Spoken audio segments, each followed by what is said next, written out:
Bonjour à tous et bienvenue dans votre journal des produits de bourse de l'Upsat du vendredi 8 mars. Le CAC 40 enregistre un plus haut annuel à plus 0,53% à 3793 points, porté par l'annonce de la BCE qui maintient son principal taux directeur inchangé à 0,75%. Et du côté des valeurs sur la côte parisienne, Saint-Gobain prend la première place du podium à plus de 88%. À noter également le premier distributeur français, Carrefour, n'est pas au reste. Il termine sur une belle performance après la publication de ses résultats. Prise de bénéfices en revanche sur les valeurs cycliques avant la publication des chiffres de l'emploi américain. Et outre-Atlantique, justement, on voit que Wall Street poursuit sa marche en avant. Tous les indices américains terminent dans le vert et le Dow Jones, l'indice vedette de la place new-yorkaise, après avoir enregistré mercredi son deuxième record d'affilée en clôture, poursuit son avancée avec un nouveau pic en fin de séance au-dessus des 14 300 points. Les opérateurs ont été rassurés par un bon indicateur américain avec l'annonce du recul des inscriptions hebdomadaires au chômage pour la deuxième semaine d'affilée. Et cela montre clairement une amélioration dans le secteur de l'emploi, même si cela reste à confirmer donc avec la publication des chiffres mensuels de l'emploi aux États-Unis. Et dans ce contexte, la baisse plus forte que prévue du déficit commercial des États-Unis sur le mois de janvier a été mise de côté.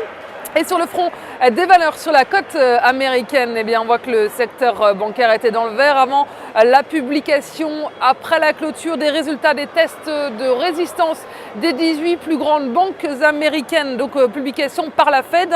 Et le groupe informatique Dell cédé 0,52% alors qu'un investisseur s'oppose au retrait du titre de la cote. Et puis Facebook grimpé près de 3%. Le géant des réseaux sociaux a annoncé une nouvelle version de son fil d'actualité en deuxième partie de séance. Et sur le front des devises, l'euro profite de deux indicateurs américains décevants. Il se stabilise à 1,3101 $. Et du côté des matières premières, le baril de brut WTI est à 91,55 $. Les volumes sont en baisse sur le marché des produits de bourse avec 15,3 millions d'euros échangés dans une séance qui clôture donc en légère hausse.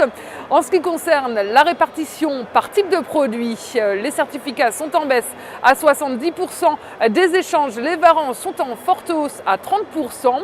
Et du côté des transactions, les certificats sont en baisse et ils représentent 59% des échanges et les varants 41%. En ce qui concerne la répartition par sous-jacent, les indices sont encore en baisse avec 23% du marché. Les actions ressortent en hausse à 74%. Et la répartition des transactions sur les varants nous indique que les indices représentent 19% des échanges.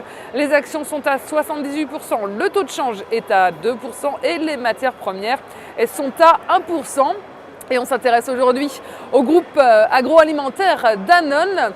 Graphiquement, le titre dépasse la zone de résistance des 55 € et inscrit des nouveaux plus hauts annuels. Et par ailleurs, il se situe au-dessus de sa moyenne mobile à 50 jours. Et enfin, l'indicateur de tension RSI accélère à la hausse. Une nouvelle phase de progression est privilégiée tant que le support des 53,46 € n'est pas enfoncé.